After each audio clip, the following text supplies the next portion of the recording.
Nanging prawadya bala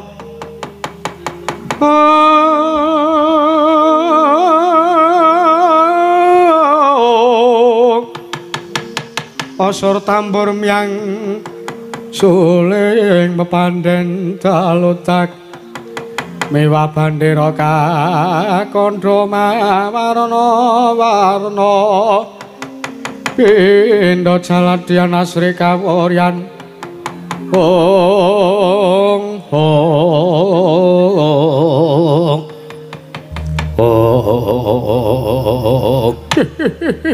latala Paman Mati Arya Sengguni gawe sangganing para putra Sata Kurawa man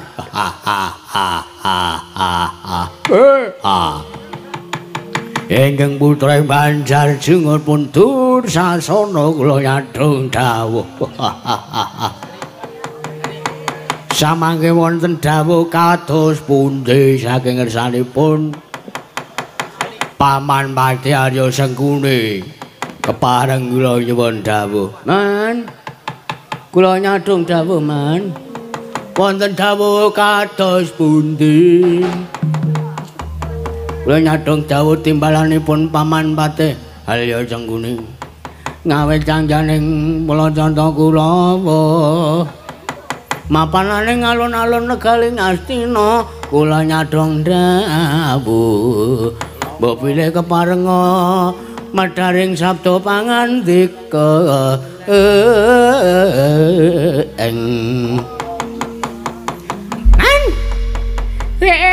engkang putra pun traksi kula nyadhong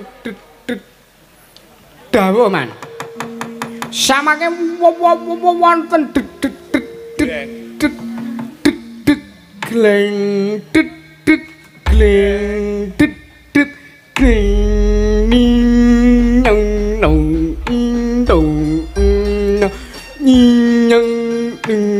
saking Koko Prabu Duryudana samangke wonten gleng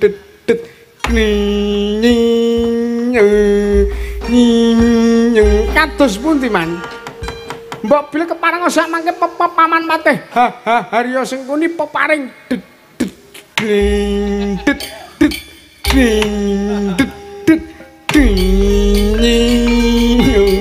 kula kepareng kukula nyadong dawuhipun Pakman Harya Sengkuni paman Harya kok hayu kukula nyadong dawuh man omongan karo Kurawa ki mah omongan karo wong kerawitan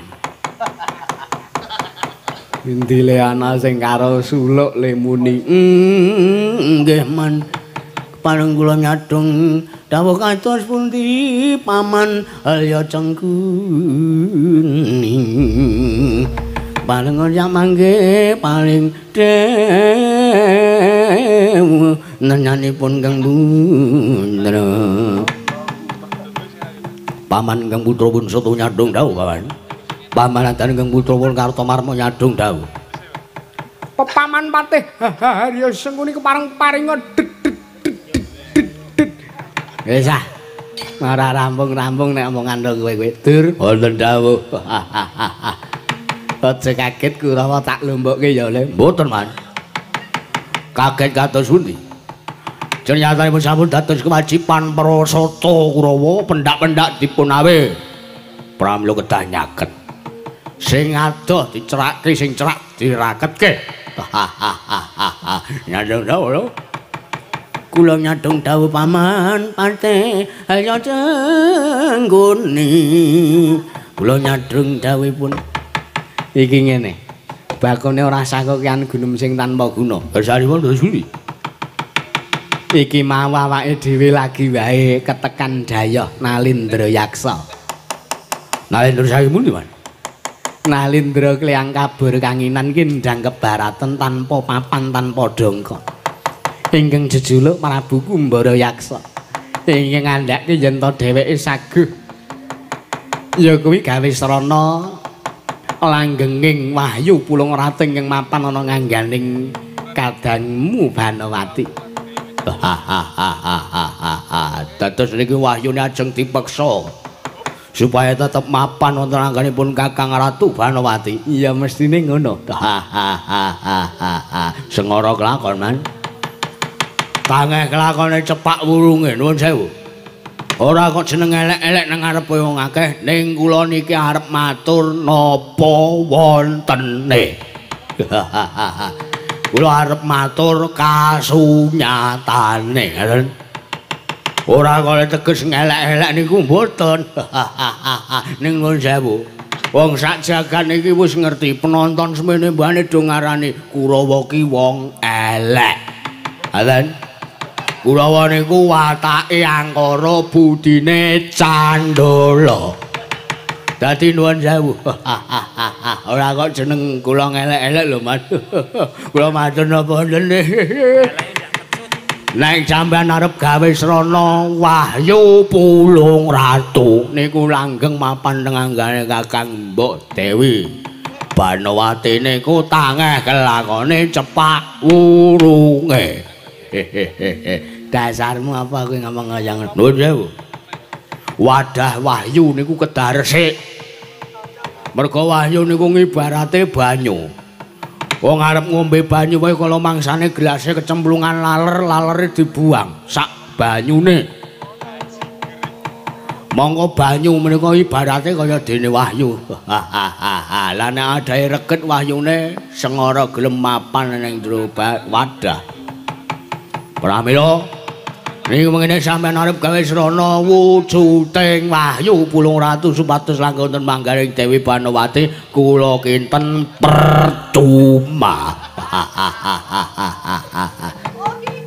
Sampeyan aja cocok kulina ngembe, aja cocok kulina ngempukke, watu ngatoske banyu. Jeneng wong lelakon ora ana sing ngerti. Sapa ngerti Kakang Mbok Banowati iso langgeng nampa Wahyu Pulung Ratu. Kowe ngopo kowe? Kowe arep nyantulane rembuke wong tuwa. Ha ning nggih monggo. Nek kira kinten iki mengke Kurawa didhawuhi supados mlapat tindake Prabu Kumbalayaksa, Dursasana izin kula absen. Ora arep melu mboten. Pun man. Mbangane mengke teng dalan ngrekoso. Urung nek ketemu mungsuh. Nek ketemu mungsuh mengke Kurawa perang kalih mungsuh. Pun to. Dalang endi mawon Kurawa mesti kalah. Aren. Dadine sampean arep golek srana supaya Wahyu Pulung Ratu langgeng manjing dengan Dewi Banowati percuma. Ora guneman karo kowe ora arep melu ya kono. Dur. Kula kudu kowe Durma Gati iki lho. Kula wonten dawuh Paman Parjalya cengkune wonten dawuh kados pundi. Tung tung tung bak. Edan cah kok le nyeni man. Kula niki caljana kelawitan. Weh, iya. Budal e. Nggih. Nek Dursasana rasake budal ya wis men rasa dijak. Engko ora entuk bayar. Oh, melu nek ngaten. Iki napa kaya ngaten iki wong ikhlas ngaten iki melu golek nek bayarane coba. Lombengan apa? Niki oknum Kulawa man niki tenan Kulawa niki. Oknum Kulawa niki dul cocona niki. Cangkemmu wae menengo wae ora. Nggih, nika man, ngesaken dawuh. Badhe tumuju dhateng pundi? Ora kejaba iki mengko bakal sowan ning pertapan Kendali Sada. Merga dawing Sang Prabu Kumbalayaksa iki mau yen to kepengin Wahyu Pulung Ratu langgeng anggone mapan lan manjing ana ngangganing Dewi Banowati kudu bisa ngaturake wujuding bekakak sesaji kethek putih mangga ingkang bisa tata jalma. Kethek ingkang isa tata jalma iki ning jagat ki mung siji, kethek putih sing iso omongan ki mung Kakang Anoman. Nggih, arep pun.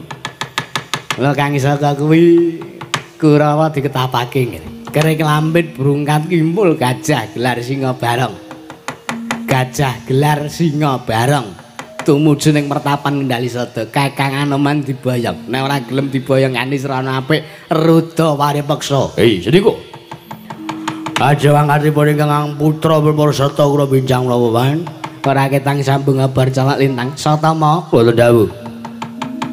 Kaki tabuhan bendene. Sediko. Nggih selaken dawuh. Nyuwun pamit madal wasilan. Sing ati-ati aja kaya bocah cilik. Satama.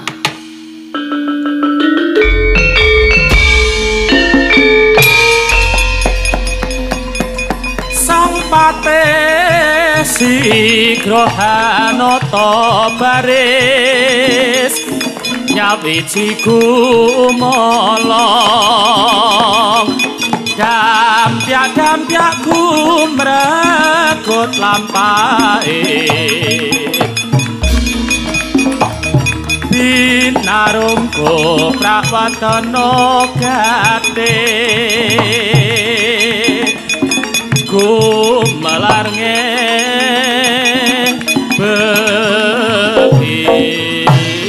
surake gumara.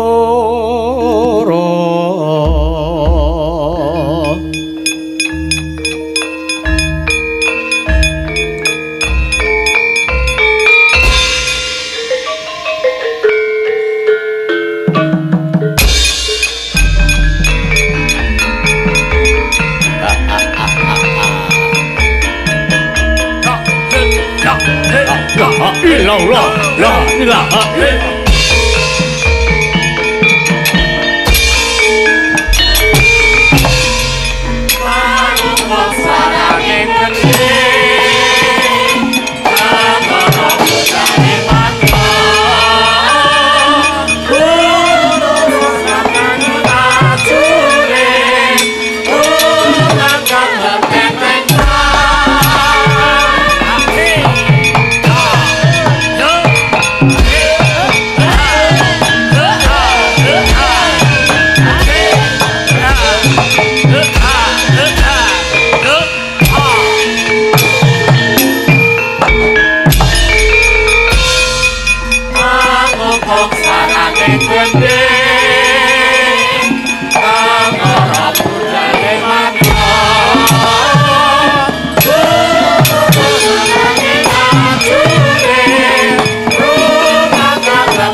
Yo.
Bujleng iblis lanang padha cek-cekan. Kece-kece wali kece satan setan wali kubra. Para abdi prajurit katu manggungan. Kula dawuh. Sinaos ing majeng namung tiang tiga ning sanese do ngiyup. Ning nyata prajurit waduk linggih sembada. Sinaos ngiyup sak mangke tasih dipun dangu tasih. Mboten mendel, teges nyauri. Ya. Kabeh cekething, kula dawuh. Kowe aja kaget. Dina samengko aku nampa dawuh Sang Prabu Duryudana. Lan aku wis kelakon suwita. Ana ngarsane Ratu Ngastina Sang Prabu Jakawitana. Dinampi ditampa. Bejo kewayangan syukur binagi sewu. Perkara sewu sinuwun. Kula menika mangertosi kondhange Prabu Duryudana menika nalindra ingkang gampang dipun blithuk. Ya. Prabu Duryudana menika nalindra ingkang gampil menawi badhe dipun jlomprongaken wonten juranging kasangsara. Pramila sak mangke gandeng paduka Gusti Kula Sanata Sinuwun Prabu Kumbara Yaksa. Keduga sampun saged mblithuk marang Sang Prabu Duryudana. Ha iki kula mangayu bagya. Ya, lajeng menapa ingkang dados dawuhipun sinuwun? Mangerti ya. Aku kajibah satane aku dinawan ngupati wujuding Wanara Seta ingkang bangkit tata jalma. Lho, Wanara Seta ingkang bangkit tata jalma. Ya, badhe dipun menapaken. Ingkang ora ana liya kejaba, aku bakal gawe srana langgeng Anggone Wahyu Pulung Ratu mapan ana anggane Sang Dewi Banowati. Banjur aku gawe pawadan yen to pancen Prabu Duryudana kepengin langgeng anggone garwane nampa kanugrahaning dewa ingkang awujud Wahyu Pulung Ratu kudu mbekakak wujuding kuwanda ya mbekakak ya sesaji wujude kethek putih ingkang bangkit tata jalma kabeh sekadhek tak kira jeneng mara wis mangerteni sapa kewan yo kethek putih ingkang ndak mestani iki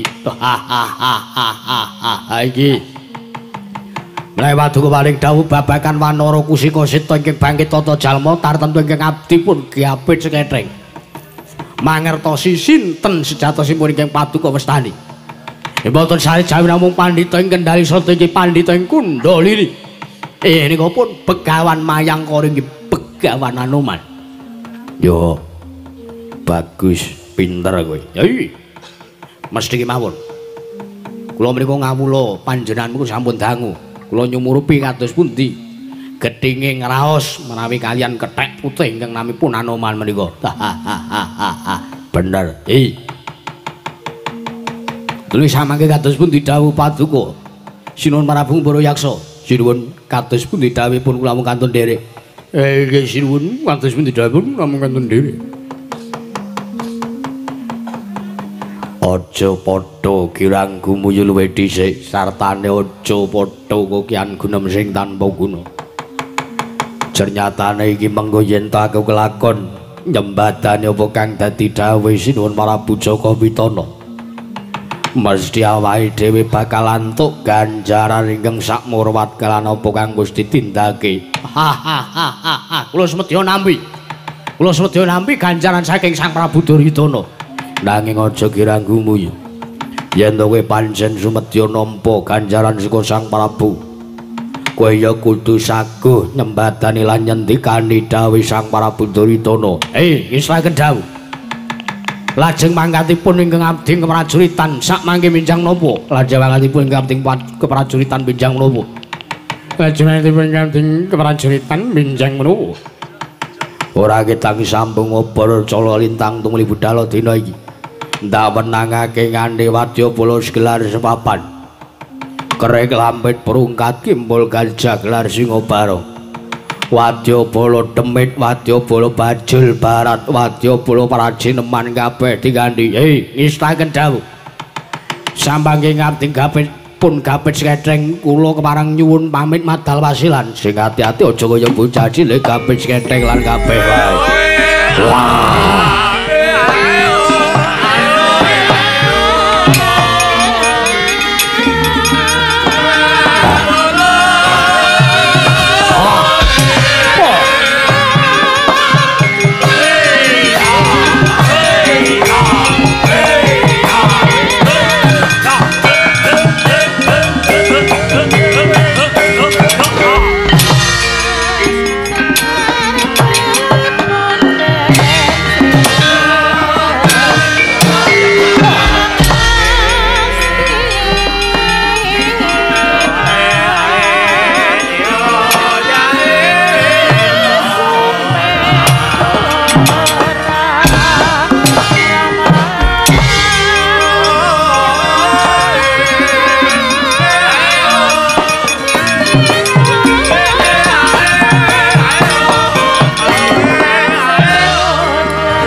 Aku ya iso muter-muter padhake apa. Wah. Walah, ora nyantrol ngene wae.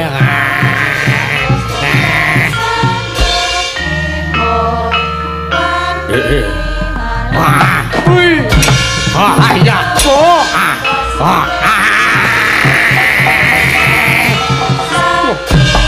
Bahaya. Nek Lena iso ngenengi mata.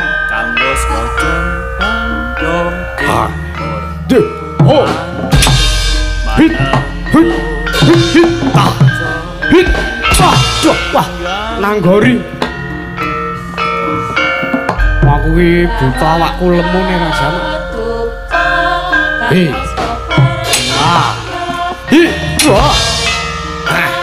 Aku ya iso.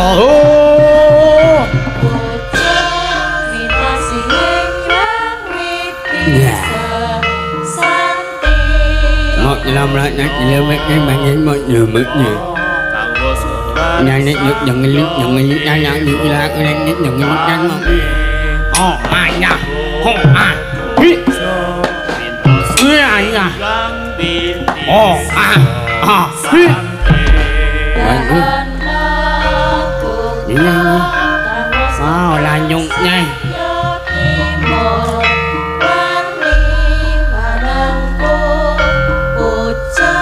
Betul aja lagi ni. Asyik dia, lagi je dah. Baju lagi dia, baju lagi dia udah keluar lagi. Ya sudah, dia kasih.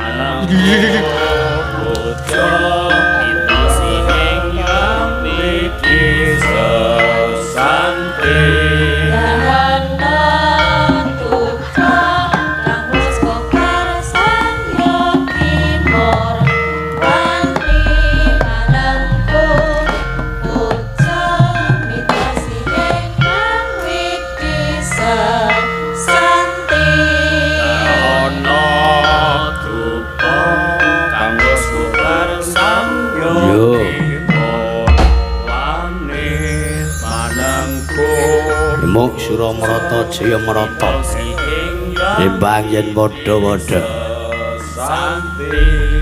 kece-kece wali kece sata setan wali kobra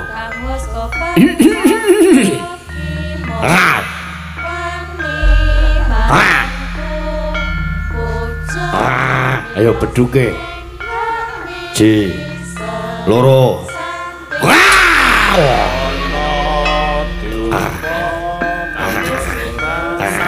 untre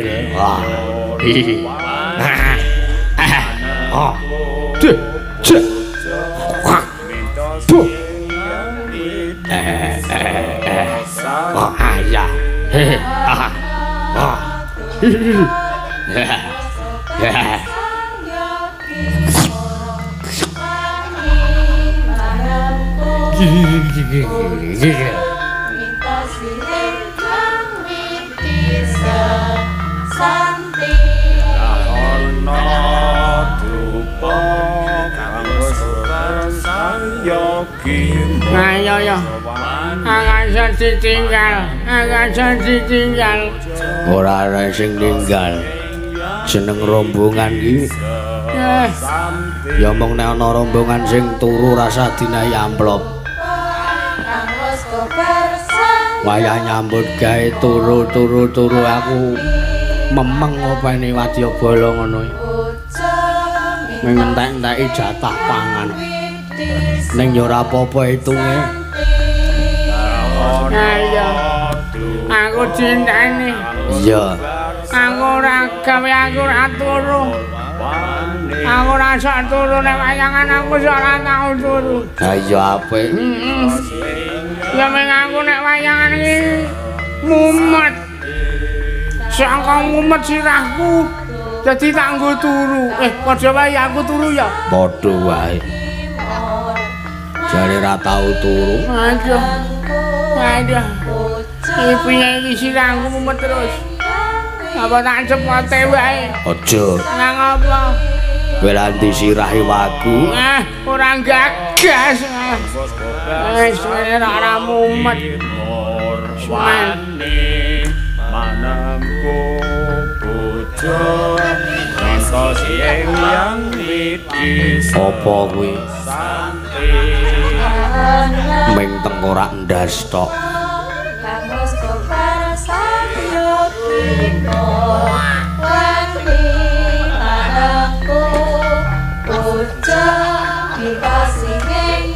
wah sing rebab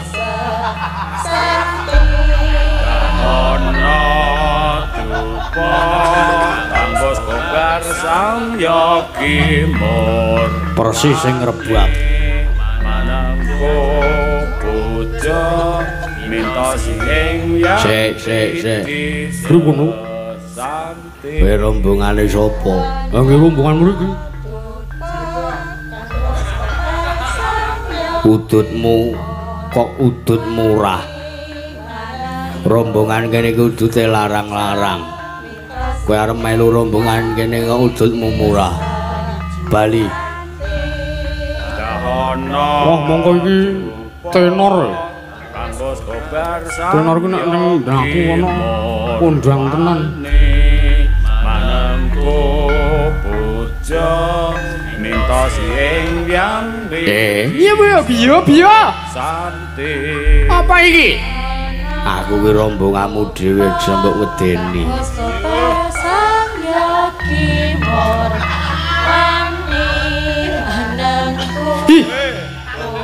apa to rombongan dhewe kok aku ki wis duwe bojo andi bojomu Mas Gusti ana ndi rombongan kok aku seneng arep ya seneng mburi Mas ngene Mas ngopo ana sing diriku do karo aku ana sing ngomondasku piye minta sing yang widis sapa kuwi menungso kuwi demit kok menungso iya demit kuwi ngemot sirahku sirah tenan podu ha sirah tenan podu sirah apa aku pengen tuh sirah kok demit ora tatanan kowe Anggep opo? Kowe ngiri godho karo bojoku. Ngiri godho karo bojoku. Ngiri godho karo bojomu. Ngiri godho karo bojoku. Karena ora tak kiri gedene. Wong aja kowe. Iya ya budal ya Mas yo. Ayo. Anggep opo ora.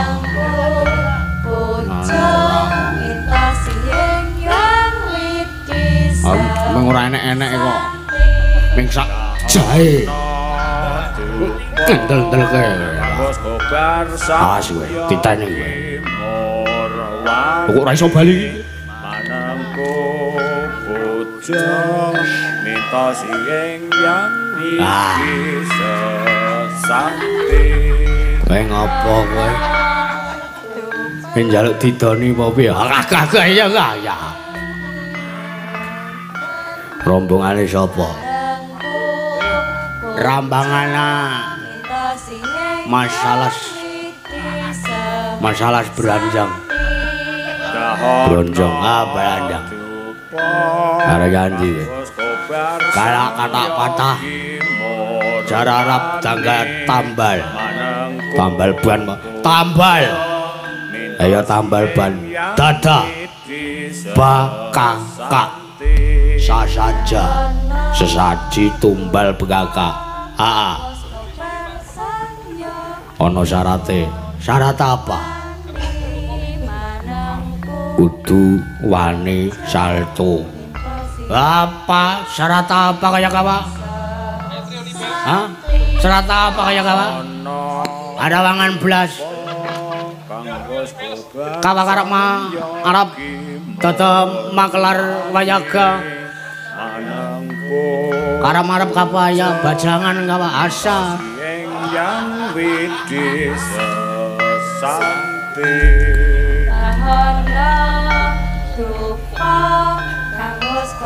Wah, kelana cedhit.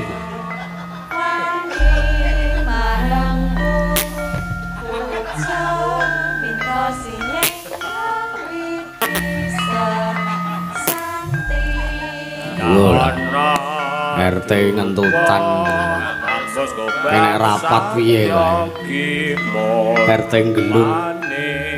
Manangku bujang mitos ing yang widis santi. Piye? Culi. Apa? Culi. Culi. Ya.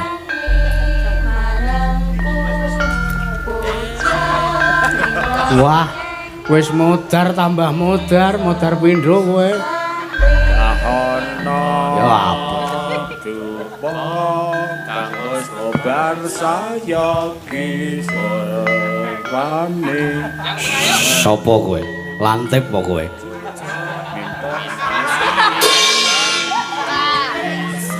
Turu kono, sesuk nyopiri bis. Klitian cah cilik ora. Ngene akan jadi rombongan. Wayah nyambut gawe aku ya nyambut gawe. Ngene kok ora. Guys, ngarep nyambut gawe ya nyambut gawe. Ora kena nakal. Ora. Sindene ora entuk turu suwi. Ora. Ngene ora. Kangos obar sang yogi Demit ngene ndase kaya onde-onde. manangku bujang Jono nek ora e. Lah isih ana tak dipukane wae. Ya kene jupuk kene. Ngene. Ora dicengkiwe ngene iki senengane kesuwen. Kene Nah, Pak, pandasku dikletak. wis bon. Wah, ora kesuwen kok sengit ta. Kene.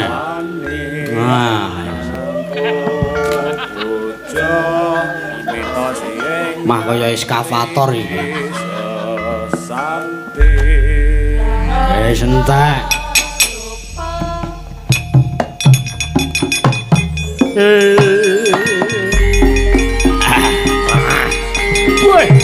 Ja.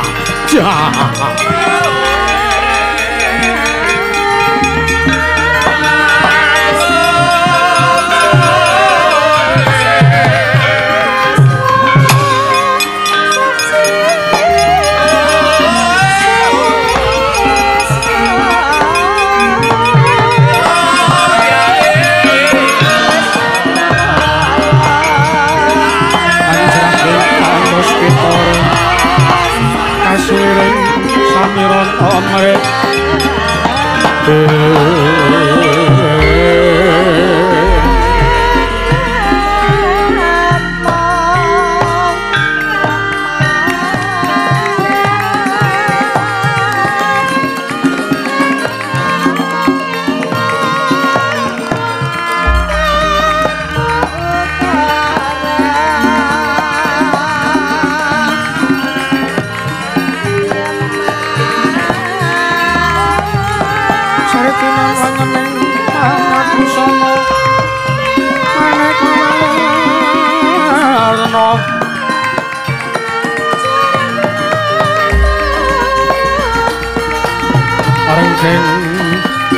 Kencana Ratna Pra Bandera layo kumitir Sinorang pandra sing maruta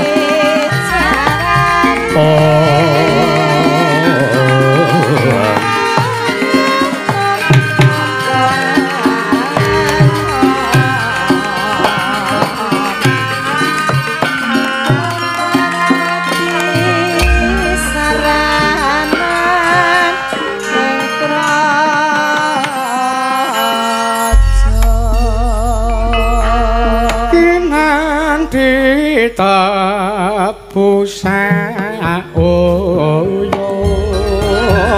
tayung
Rena tanpa kanding yen kapan dosa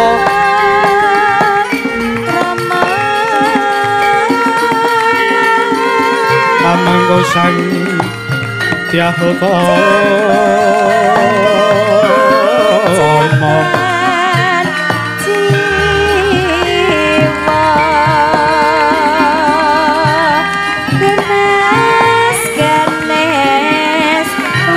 sarane wong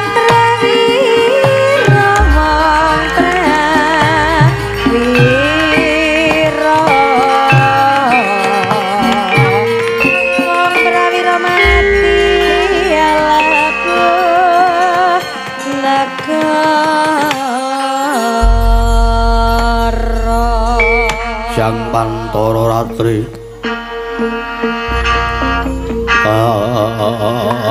among cipta pukulan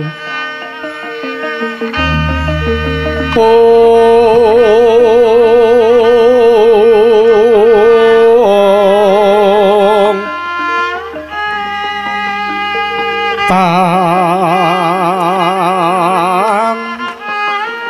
ngono liyan kaeksi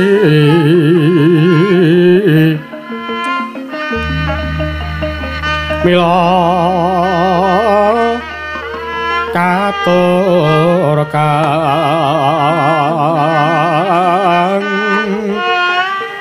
condromane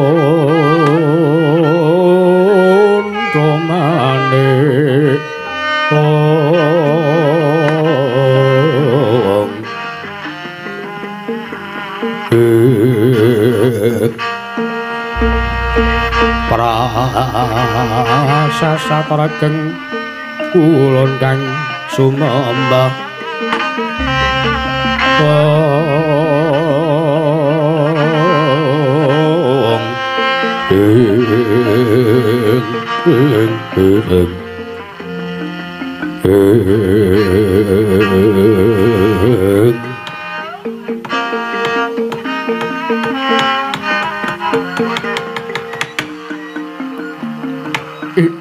nuwun sewu. Saya lepat aturipun ingkang abdi pun senggono. Sinuwun. Ing abdi pun Anoman tadah wadana. Kula nyuwun pangapunten. Saya lepat kula diageng pangangsami wonten anggen kula nampi rawuh paduka sinuwun. Inggih Sang Nata, sinuwun ing Mandura, inggih sinuwun Prabu Baladewa. Wonten ing Padepokan Kendali Sada inggih pertapan Kundalini. Kamangka kanthi kawontenan ingkang sarwa-sarwi ngujiwani sinuwun ing abdi pun Anoman inggih senggono kula nyuwun pangapunten. Jayatanipun kula menika benten kelawan jalma limrah. Kula menika wujuding wanara, kula menika kewan sinuwun. Pramila kawontenan pertapan ingkang kados kandhang niku nggih sampun limrah. Pramila sinuwun Prabu Baladewa. Kula kinten sak mangke lan kula suwun Kasta paring pangapunten dumateng jasadipun Anoman sinuwun. Pipah sarawipun sinuwun Prabu ing Mandura. Wonten ing pertapan Kendali Sada kula ngaturaken kasugengan rawuh paduka sinuwun Prabu Baladewa munggi mangke karaharjan sinuwun Prabu Balarama. Ya jagat pangestu Ngurwaya Puntara jagat Patendra Jaladewaku. Kakang Anoman yo ora dadi ngopo Kakang. Jernyatane wis pantese lan musak trepe. Yen to kanana ing pertapan Kendali Sada kaya mangkene. Nanging ora dadi ngopo. Senajan to nuwun sewu wujudmu kuwi wujud wanara. Wujudmu kuwi munyuk, wujudmu kuwi kewan. Nanging wong arep ngangsu kawruh, wong arep golek ngilmu, wong nyecep ngilmu kuwi ora nyawang marang sapa ingkang disuwuni ilmu ingi. Nanging mung nyawang marang sepira gedhe lan pigunane ilmu kuwi mau. Mula kang saka kuwi Anoman. Aja kok duweni rasa banjur Kakang Anoman duweni rasa wedi sartane duweni rasa isin merga sangka wujudanmu ingkang nuwun sewu kaya mangkono. Mboten sinuwun. Dinyatanipun anggen kula gumelar wonten ing Madyapada menika kula namung satuhu nglampahi darmaning ngadil menapa ingkang kedah kula lampahi lan menapa ingkang boten kepareng kula lampahi dening Gusti sampun dipun damelaken pepalih. Pramila anggen kula gesang teng Madyapada menika cekap sak madyanipun ngimawon. Bagus, Kakang Anoman yo. Sabanjure anggon Kakang Anoman bagek kelawan selani Baladewa ing pertapan Kendali Sada. Kakang Anoman sowan karana ngangen swiji apa? Sowanku Rahayu atos saka Rubeda caket mring Karaharjan. Ya mung aku ngaturake basaku katur kunjur ngersane Kakang Anoman. Lho mangke riyin. Paduka menika Nalindra teka ngaturaken bekti kelawan ingkang abdi pun Anoman dosa lan walap menapa ingkang badhe sumandang dhateng gesangipun Senggana sinuwun. Kakang Anoman wonten dawuh. Ora kok teges kepiye-kepiye. Ternyatane mung nuhune kelawan yuswa lan sak trepe. Baladewa kudu ngaturake sembah nang saring Kakang Anoman. Ternyatane aku tinemu Taruna, banjur Kakang Senggana kuwi tinemu Werda. Mula kang saka kuwi tak jaluk kanthi banget sembahku tanpa nono Kakang Anoman. Matur sembah nuwun. Kula tampi sembahipun Sinuwun Prabu Baladewa dawah sami-sami. Mugi anggen kula nampi sembahing Nalendra mboten nampi siku dendaning Jawata. Ora bakal. Jawata duranti siku. Nggih. Wah panjenengan mriku wiwit riyen ngantos sepriki geculipun tasih sami. Kakang Anoman wonten dawuh. Bloko Suta aku tak lancang matur nung samu. Babakan wigatiku sowan ngursane Kakang Senggana Kendari Sada. Lah menika kula dereng dangu bab wigatos malah sak mangke paduka sampun kepareng badhe walaka bab wigatosipun. Yo. Aku arep takon ngursane Kakang Senggana. Kados pundi sinuwun?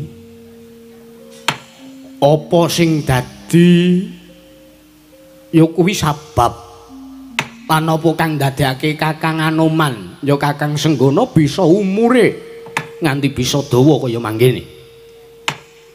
Wiwit biyen Kakang Senggana nderekke marang adening Sang Prabu Rama Wijaya ning negaring Pancawati nganti seprene Kakang Anoman isih tuhu momong kelawan para Pandhawa. Kakang Anoman, apa sing dadi sabab lan kuncine apa? Kakang Anoman sak mengko bisa duweni umur dawa. Mbok Baladewa tak krungu. Mbok menawa mengko Baladewa iso ngecake satemah umurku uga bisa dawa karo padha kaya Kakang Anoman. Kuwi wigatiku. Nggonku sowan ngrsamu Kakang. Nuwun sewu sinuwun. Menapa mboten badhe dipun anggep lancang? Menawi sak mangke kula matur napa wontenipun? Tak anggap lancang sebab apa merga kuwi pancen nyata. Kasunyatane Kakang Anoman umure dawa. Lah, apa ingkang dadekake jalaran kunci saka Kakang Anoman iso duweni umur kang dawa, ya yuswa kang panjang. Nuwun sewu. Kula menika badhe matur kawontenan ingkang magepokan kalawan ingkang rayi. Jernyatanipun ingkang dados saken srana yuswanipun ingkang dipun Senggana saged panjang kados mekaten menika awit kula sinampiran kewajiban lan sinampiran pakaryan ngreksa kelawan angganing ingkang rayi Ndrawati. Lho, ana sambung rapet apa kelawan Yayi Prabu Ndrawati? Nuwun sewu, kula sekedhik badhe nyriosaken rikala semanten kula nderek lan kula suwita saning Sang Prabu Rama Wijaya menika kula mboten maligi suwita ngersaning Sang Prabu Rama nanging kula ugi suwita wonten ngersanipun Sang Hyang Bathara Wisnu inggih Sang Hyang Bathara Suman. Kamangka Sang Hyang Bathara Suman menika dewaning kabagyan lan dewaning ngandum katentreman. Lah ingkang abdi pun Anoman sinampiran pakaran sinampiran kewajiban dening para Jawata ngreksa marang yuwaning Sang Hyang Bathara Wisnu. Wonten pundi-pundi papan sampun kabiyawaraken lan sampun dados pratandha bilih pasanganipun Wisnu menika mboten sajawi namung gembong mangliawan nggih pun Anoman menika. Pramila sakmangke mboten kateges kula lancang anggen kula saged nggadahi yuswa ingkang panjang menika inggih awit saking keparenging dewa Sang Hyang Bathara Wisnu ingkang sakmangke tasih mangeja wantah lan taksih manitis dhateng anggenipun Sinuwun Prabu Ndrawati. Mriku sinuwun kula kinten ingkang dadosaken jalaran lan sabab kula saged menika nggadahi yuswa ingkang panjang. Criyatanipun menawi kewajiban kula sampun cetha bilih kula kedang reksa kalengganing Sinuwun Prabu Ndrawati pramila kula mboten saged menawi tebih saking kawontenanipun ingkang rayi Sinuwun Prabu Ndrawati. Kula kedah tansah ngreksa lan kula kedah tansah njagi dhateng kalengganing Sang Hyang Bathara Wisnu inggih Sang Hyang Bathara Suman sinuwun. Waladala. Yo Kakang Anoman yo walai dan jebul kuwi ingkang dadi kunci lan sabab nggone Kakang Senggana bisa duweni yuswa ingkang dawa. Inggih. Lah nek ngono saiki aku arep takon. Babakan menapa sinuwun? Aku arep takon babakan adikku Ndarawati. Aku mung arep mbalekke atur ya ngendikane Kakang Senggana ingkang ngandhakake yen to Kakang Anoman bisane duweni yuswa ingkang dawa kuwi disababake saka nggonmu duweni pakaryan lan sinampiran kewajiban kudu ngreksa marang kalunggane Sang Hyang Bathara Wisnu. Aku tak takon karo kowe Kakang Anoman. Lumrah yen to Kakang Anoman kuwi tansah ngreksa marang kalunggane Sang Hyang Bathara Suman kudune mangerteni Sang Hyang Bathara Wisnu saiki lungguhe ana ngendi? Lho mangke riyen Sang Hyang Bathara Wisnu inggih lenggah wonten Praja Negari Ndrawati awit manitis wonten angganing Sinuwun Prabu Kresna. Ora ngiler ngaten to sinuwun. Walah dalah. Bener nanging durung bener Kakang. Ya bener. Yen to lumrahe Sang Hyang Bathara Wisnu kuwi mapan ning Praja Negara Ndrawati merga nitis ning anggane adhiku Kresna. Nanging kawuning ngono Kakang, ngertenono yen to sak mengko sana tulung candra ring kalunggan saiki Yayi Prabu Ndarawati oncat Yayi Prabu Kresna linggar saka negara Ndrawati. Kamangka ora ana babane kang menga andha kang tinumpuk banon kang sumendhe. Samengko Yayi Prabu Ndarawati oncat saka negara ing Ndarawati ora dimangerteni nang endi papane. Baladewa wis ora kurang-kurang nggonku goleki sartane Kupati Sarat Srana Karti Sampeka srana ngrawuhake Brahmana winasis 1000 sugata miyang para nimpuna. Kinarya Kupati ana ngendi durung Yayi Prabu Ndarawati? Wondene gagar wigar tanantuk karya. Lah mula gandeng Kakang Anoman ngaku sartane bloko. Yen to sak mengko Kakang Anoman kuwi kewajibane ngreksa marang kalungguhane Sang Hyang Bathara Wisnu. Lah mula baline adhiku Ndarawati baline Sang Hyang Bathara Wisnu saka tangane Kakang Anoman. Ora bali ya saka tangane Kakang Senggana, Kakang Mayangkara.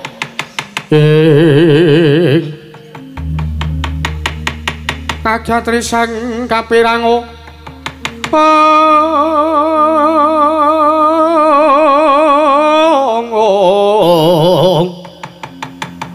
Dosang repnaning bawana kita kang malang ati. Waduh. Teko paduka nembe paring dawuh sak menika bilih Gusti kula ing Ndarawati oncat. Lho piye?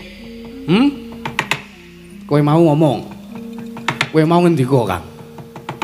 Yen to kowe mangerteni marang sak mobah musik Yayi Prabu Ndarawati merga kowe mangerteni sak mobah musik Wang Pikulun Bathara Wisnu. Lho lha nggih. Lho lha iya. Lah kowe malah lagi ngerti perkara iki.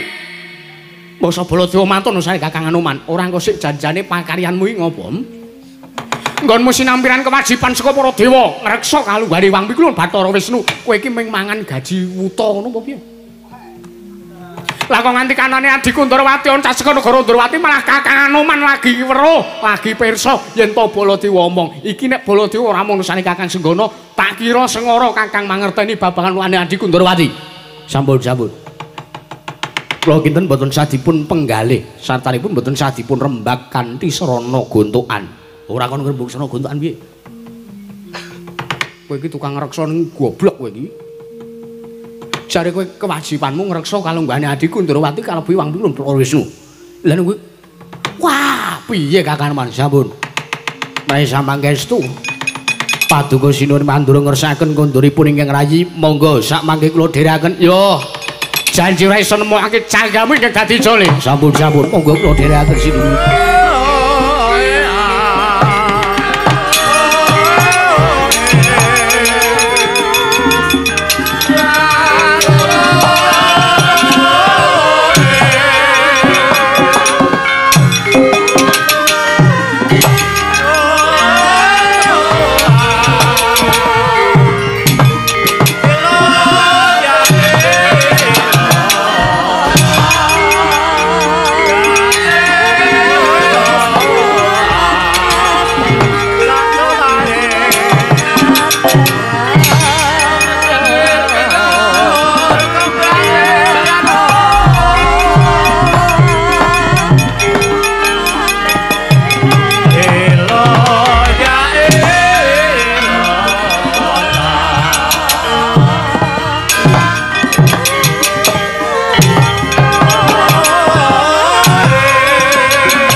Pas kowe.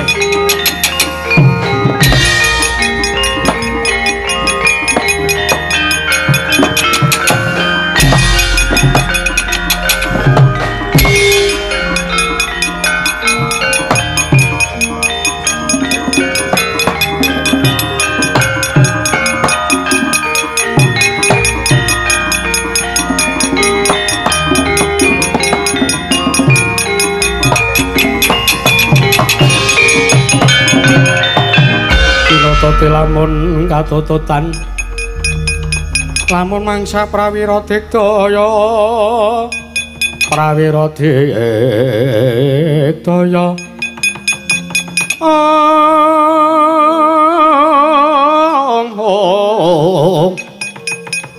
Ronanggono magawe kelari rawang wah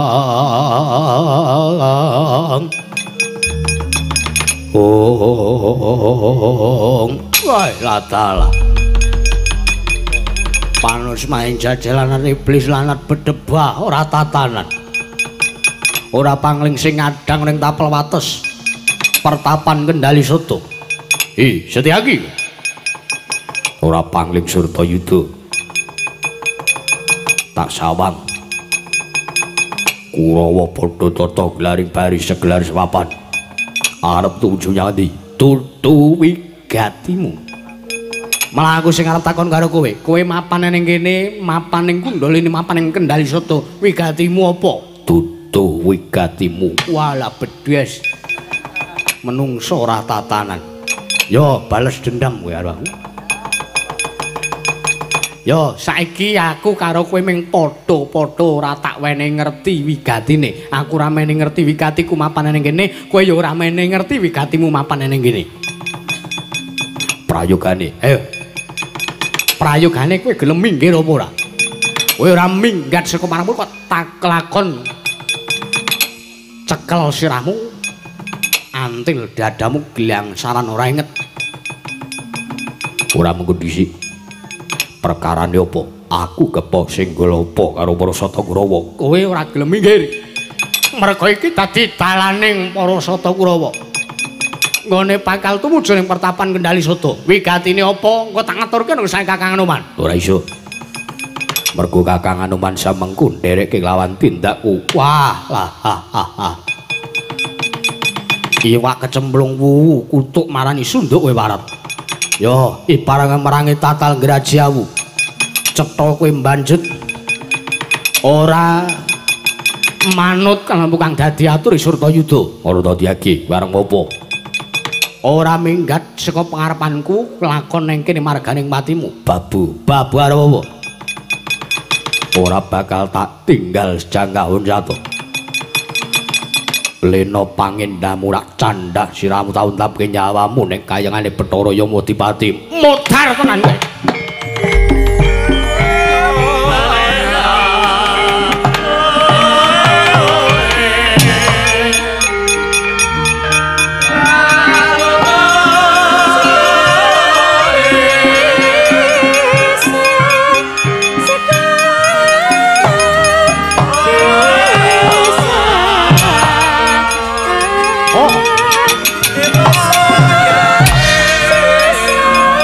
Neng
Maju sithik.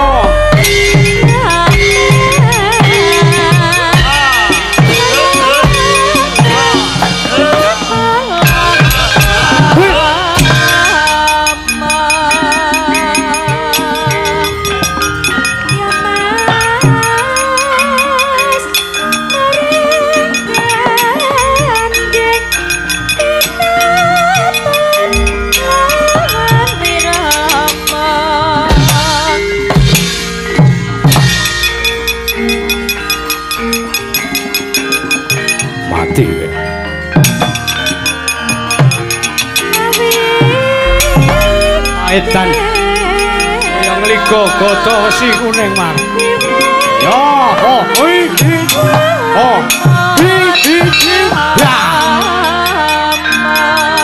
yo ma hi oh wong manis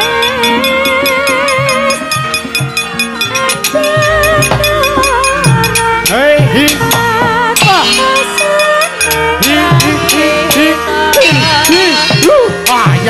oh, jawikan.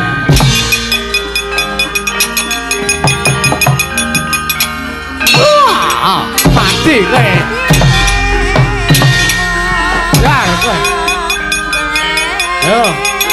Dar, woi.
Mengarep modare kok kokean perdondi sampean.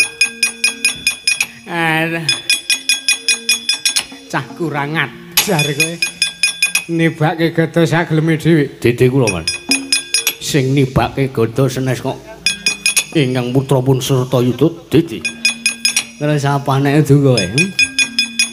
Sing eneng tapel wates perang gedebukan ki mengko. Kowe perang karo sapa ae? Padha-padha le kura mbok ya rasah do gelut. Nek eneng perkara ki dirembug sing apik-apik. Eneng perkara apa? Perkara wedokan. Dede. Sampeyan kok sing digagas ming perkara niku, Mas. Wonten margi pinanggih kalian Setyaki. Apa? Hus. Setyaki. Nggih, Man. Kowe kok iso ketemu karo Setyaki? Kirangan.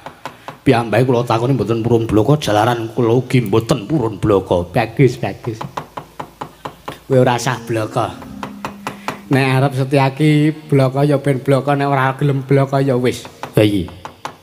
Kowe perang karo Setyaki. Iki. Kula badhe pinanggih kalian Kakang Anoman mboten dipun parangaken dengan Setyaki. Ya mokal wong ketok saka raimu ki rai-rai niat elek. Oh iya. Wis kana mundur. Kira-kira kowe ora iso merantasi ben liyane wae. Oh iya. Nek ngono kowe gandeng perangmu kalah tur perangmu elek. Engko amplopmu dikelongi 500. Waduh mboten saged, Man. Sisa wae. Nggo nyangoni sing nyelentrem kuwi. Mang Sugir, Man, kula sing maju. Sapa iki? Kartomarmo. Ya, kena maju ya.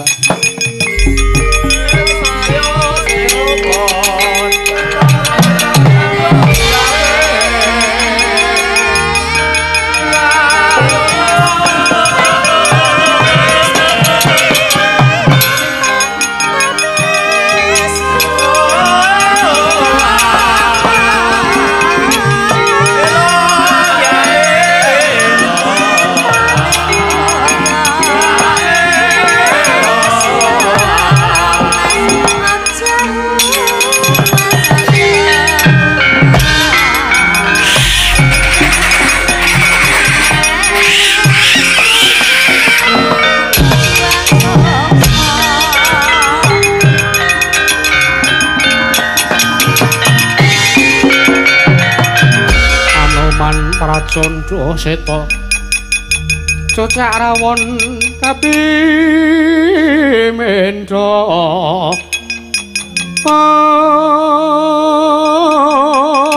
pong senggana danu prawata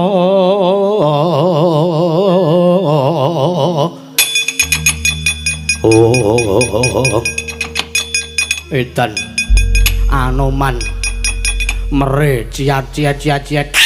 Wih lho.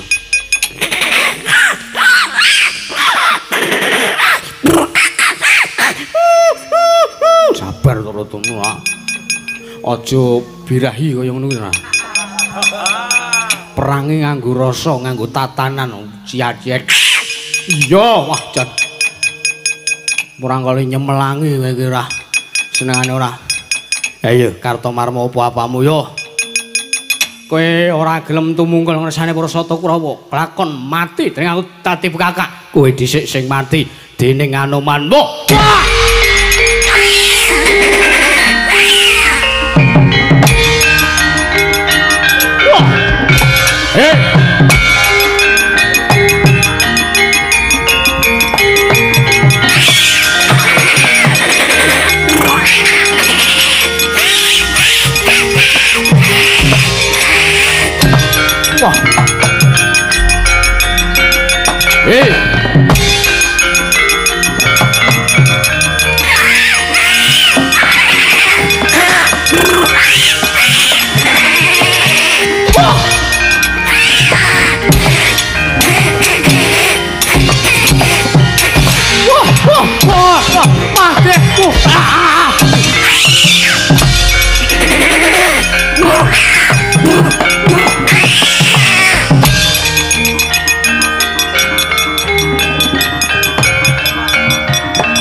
Edan.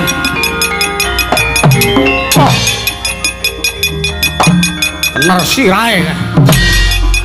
Kener dadane. Kener wudele. Kener dengkule. Mati kowe.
Modiar tenan kowe. Terus krocok kamar. Oh. Wis apa iki? Wah. Wah, tekku dhewe.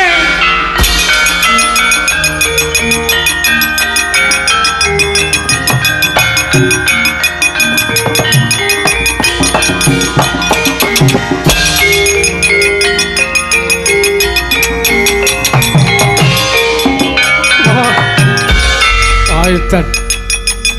Piye kar jenengmu sapa? Kartomarma. Wah. Waduh. Wah, ngapa ya? Kok ngos-ngosan kaya ngene ngapa? Kesel man. Lho. Setyaki iki tandange kala mangsa alus. Ning begitu nah.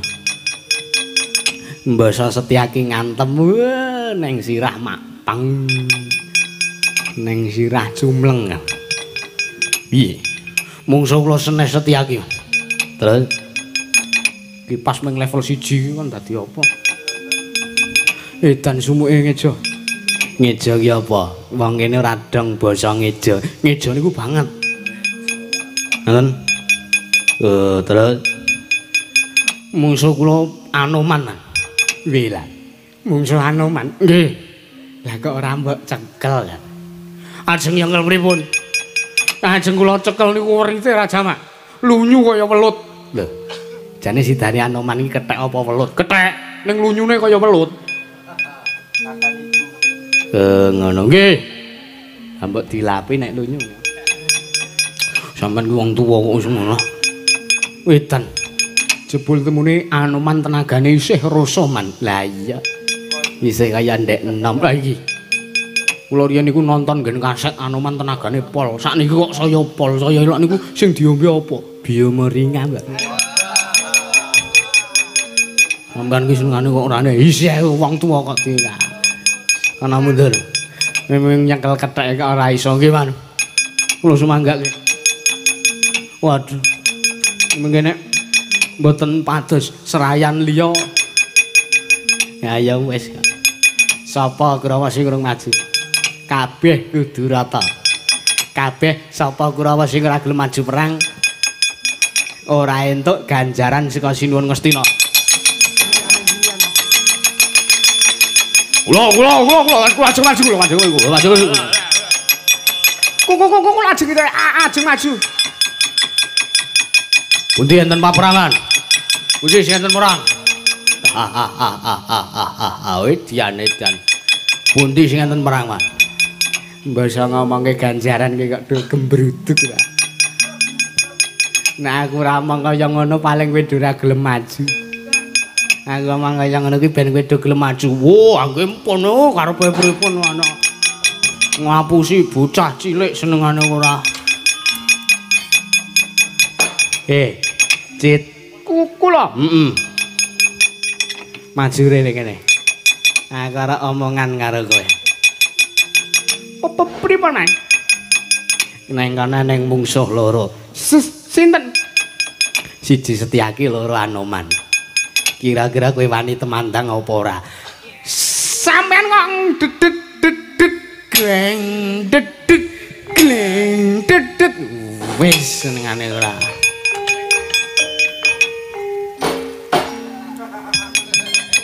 Apik teman, rombongan kula apik teman. Apik. Ayo. Gelem maju apa ora? Mungsuhe sinten? Setyaki karo Anoman. Mangsu mikir. Enggak mriki. Ya. Tak delok le, Sumbar.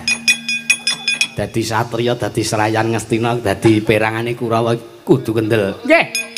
Kejaba kuku kudu kendel, dadi kuku Kurawa niku kudu ireng. Iya. Ben sangar. Iya. Merga prinsip sing ngajarke Bapak Durna. Bapak Durna. Jadi Kurawa itu harus hitam. Biar sangar. Oh, dadi ora ming dadi tentara tok. Nggih, Man. Karep nantang sapa? Kula ajeng mungsuh Setyaki mawon. Memerga Anoman niku senajan to. Kewan ning dedeke luwih dhuwur mriko mbangane kula. Oh iya. Nek Setyaki niku lak luwih cendhek mbangane kula. Wis gage rasa kalian cangkem ora.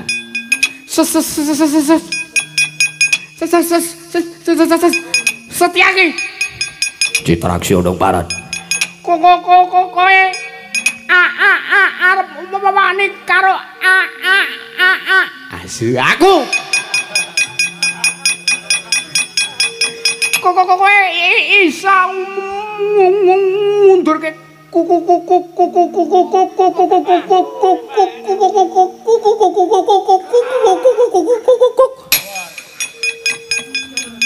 Thank you, bro. Isang ngundurke isang ngundurke isang ngundurke Bapak-bapak mboten sasi do perang, Man. Kula nganti bebetmu teh. Karo awak kula dhewe kula niku gagap. Arepmu piye? Wis nampa panjakan kok ya sida le. Wis ra merata jaya merata. Bagian padha-padha. Citraksa. Nggih. Napa sampean? Sampean arep wani mungsuh aku napa piye? Sampean arep wani mungsuh aku? Sampean nguring-nguring Kurawa ning Citraksa ora iso sampean nguring-nguring. Kula ora iso nek sampean ngapa jenenge perkosa? Apa? Perwasa, rudha paripursa, kula kan maju, kula ora sudi. Derajat apa sampean? Nganti kaya sampean ratu. Nganti kaya sampean patih. Lah aku ki patih. Heeh, Ding. Telek ora cin kana kek maju. Amu Suramarta Jaya Marta ndang padha-padha. Anoman. Ono malan. Setyaki. Ono malan. kowe ora minggat saka pengarepanku kelakon tinjeng akhirat nyawamu dilandhut-landhut nyinyo. Duh. Setan ora. Wah, jan. Wah, kelire gupa. Dit. Pripun man kurang apa ora nyan. Maju perang. Lah nggih maju. Nek ndlandhet-landhet nyinyo ngono kok mundur ki karepe piye? Mundur nek mundur tok karo ngidoni lekmu ki lho. Lho. Sari nggih kula balekne. Malah ngimbuhi wah jan. Kowe iki munyuk ora? Pripun? Ngono ki ora balekke ning malah tok imbuhi. Ah nggih ngapunten man kula lape mriki. Ya. Rai kok kebak jerawat kaya ngene iki. Cek bentinane adus apa ora kira-kira. Wis kanane arep maju perang kok. Nggih, Man, ngisahaken dawuh. He. Ora minggat sekemana mati dening aku. Bocah iki nek ora tak tutke. Engko malah ming kisruh tekan kono-kono ta. Senengane anggepe ora. Amusra Marta Jaya Marta mbah bodho-bodho. Setyaki. Kowe ora lunga mati dening aku.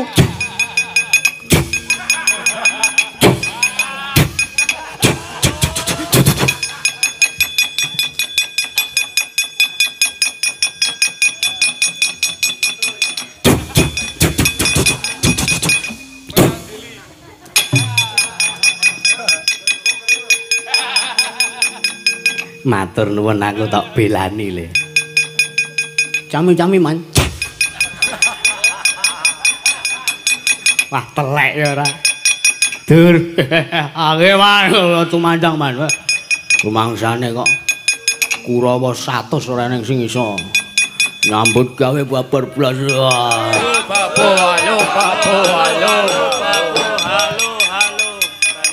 Nah ngono le. Ora nganggo ngidoni. Lah nggih. Idon-idonan ngene kaya wong ora ndidit. Endi mungsuhe? Mangsane apa ora mungsuh Dursasana ora nek sing ngono. Halo. Lah iki mungsuhe. Mati kowe. Anggepe apa? Nyambut gawe iki ngene iki. Halo Bapu. Mangsane apa? Kene kowe. Quit.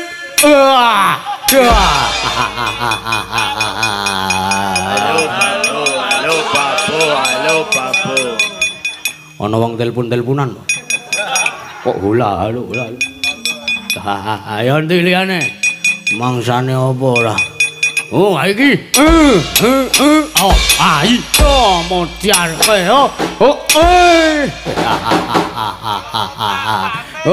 Banting keplak.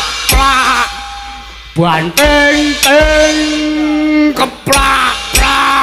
Tak banting, tak keplak, tak pelintir. Repeka. Halo Bapu.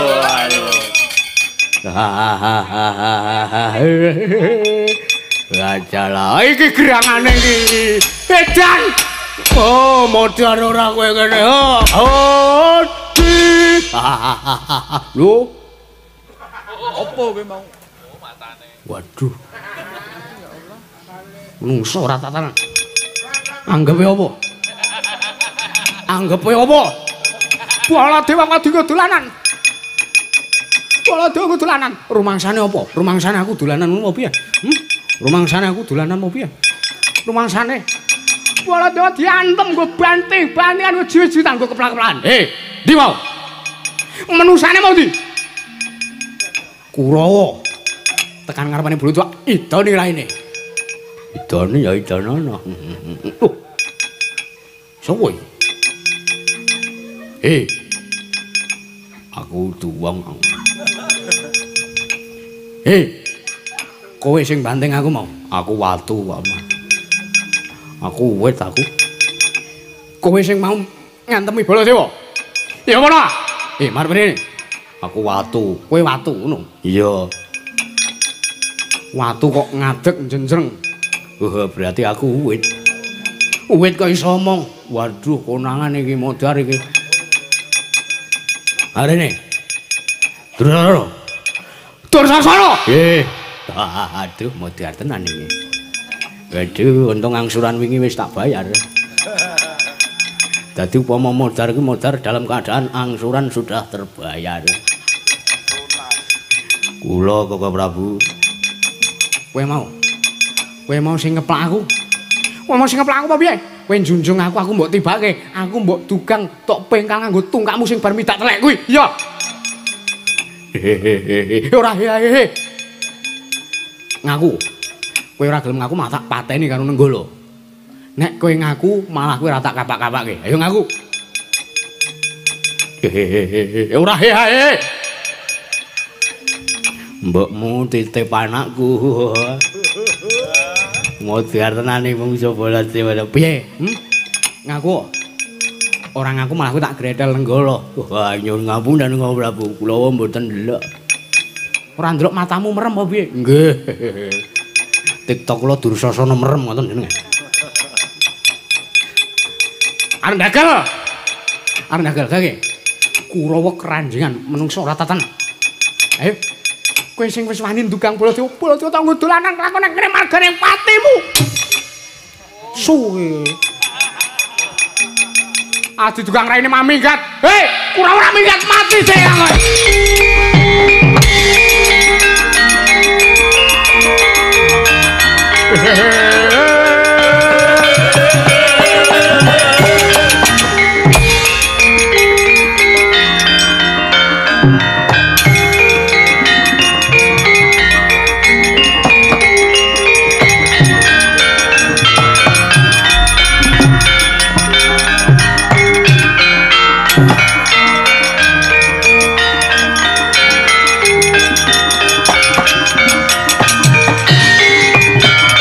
Pandhata Gati Wisaya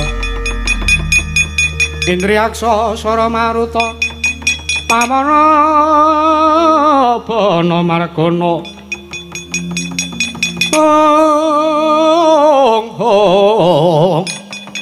Samirana lan Warayang Wisikan Magulingan lima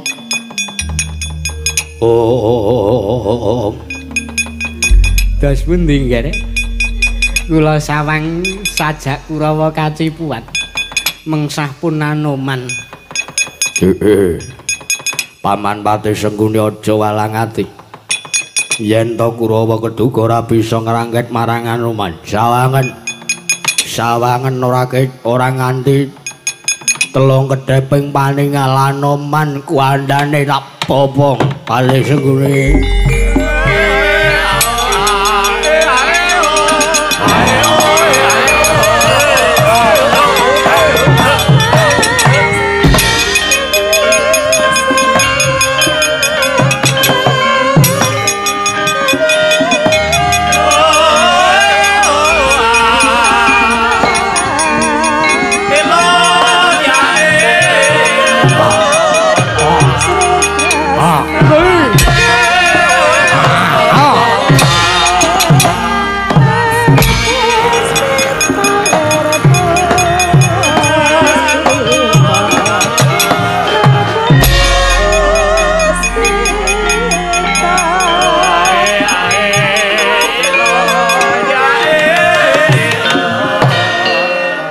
Semanten Malindra yaksa kleyang kabur kanginan kendang kebaraten nenggih Sang Prabu Kumbara yaksa nggih nyoringut nyumurupi kridaning Sang Senggana ya Sang Anoman rumasten wirang-wirangaken awit keduga saged nyasaraken kridaning para sata Kurawa nalika semanten Giya Matekaji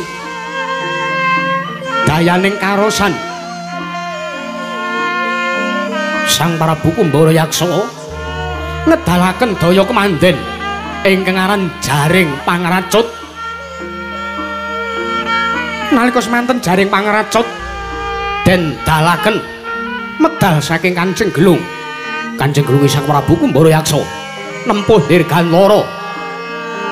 Mulat Arisang Senggana ingkang nyumurupi bilih ugi datan mangling wujuding ngaji jaring pangracut kagunganipun sinten wekasan melajari Sang Senggana melajari Sang Anoman nanging eling-eling pusaka sekti kalintang jayaning aprang wujuding jaring pangracut nadyan ngantos lak-lakaning mega teka saged kecandhak dening wujuding jaring pangracut nalika semanten dia kagiat Sang Senggana ya Anoman.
Ngenya kacipan anampi daya kekiatan saking ngaji jaring pengracut nalika semanten datan bisa mobah datan bisa musik Sang Senggana awit sangka rengketing aji jaring pangracut kagunganing Sang Prabu Kumbara Yaksa nalika semanten sangka wis kepepet sangka wis ketanggor marang kawontenan ya tanggaping gatihan nyendal tali wangsul kaya wong kang koncatan marang nyawane ya sukmaning Sang Senggana oncat saking raga nalika semanten mebar nganglandir gantara sang sukmaning Sang Senggana wau.